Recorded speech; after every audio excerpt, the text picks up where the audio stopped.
Market end అయ్యే time అయిపోతుంది. So, నేను అడ్జస్ట్మెంట్స్ అయితే ఏమీ చేయలేదు నేను. ఎందుకంటే ఇంకా మనకి మినిమమ్ 1-2% వచ్చినా బాగుండని అనిపిస్తుంది. అందుకని చేయలేదు నేను. చూద్దాం అడ్జస్ట్మెంట్స్. అంటే నా వ్యూ బుల్లిష్ సైడ్ ఉంది కాబట్టి ఒకవేళ పైకెళ్తే వెల్ అండ్ గుడ్.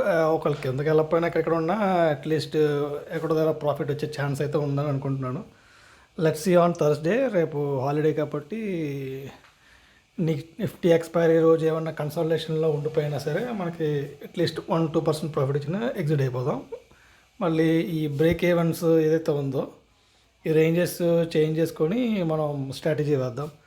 ఓకే, నేను యాజ్ పర్ టెక్నికల్స్ నేను ఈ స్ట్రాటజీస్ వేసుకుంటున్నానండి, ఈ బ్రేక్ ఈవెంట్స్ కూడా. అందుకనే కొంచెం ఆ కన్విక్షన్ ఉంది కాబట్టి నేను ఈ 300 పాయింట్స్ అవేతో నేను స్ట్రాటజీస్ వేస్తున్నాను.